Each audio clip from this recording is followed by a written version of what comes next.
राधे राधे महाराज जी। जी राधे राधे।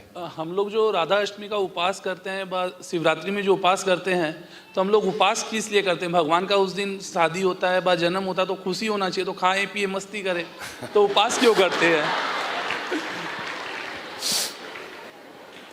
ऐसा बात है, अन्नमयो ही पुरुषः।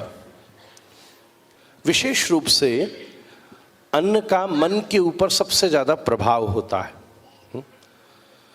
हमारे मन को नियंत्रित करने के लिए बहुत बड़ा साधन है, अन्न भी है। एक बहुत बड़ा प्रभाव अन्न का उसके ऊपर पड़ता है। अन्नमयो ही पुरुषः। तो जब आप कभी भी ध्यान दीजिए कि ज़्यादा अन्न खा लेने से आलस आता है। अच्छा, बहुत सारे लोग तो ऐसे भी हैं, मंदिर जाते ही भोजन के चक्कर में हैं,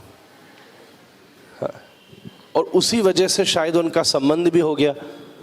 मैं थोड़े दिन पहले मुझे पता चला, जो एप्पल कंपनी है उसका मालिक अमेरिका में रहता था, तो उसको जब भूख लगती थी स्टूडेंट लाइफ में, तो एक मंदिर में भोजन करने, कितने लोग, हमको कई लोग बोलते, बोले महाराज जी कथा में प्रसाद का व्यवस्था कर दीजिए, 2-4 हज़ार लोग बढ़ जाएंगे।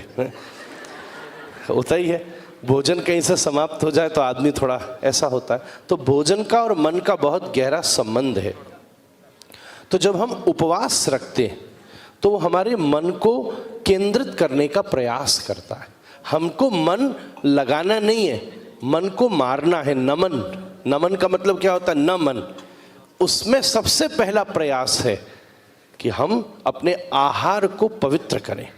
उस दिन आहार की व्यवस्था से भी मुक्त होकर उपवास हमारे भीतर भूख को जागृत करेगा।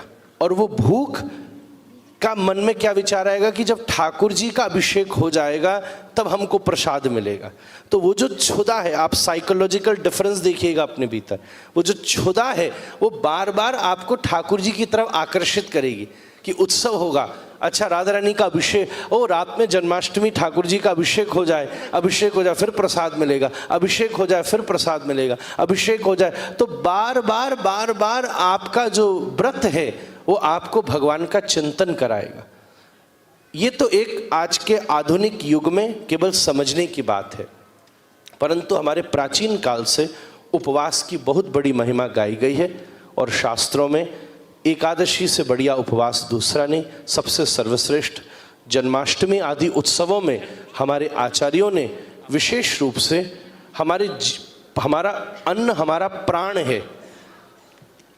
हम अन्न नहीं खाएंगे तो मर जाएंगे, पर उस दिन अन्न को भी छोड़कर हम ये घोषणा करते हैं कि हमारा प्राण अन्न नहीं है, हमारे प्राण जगन्नाथ है महाराज। धन्यवाद।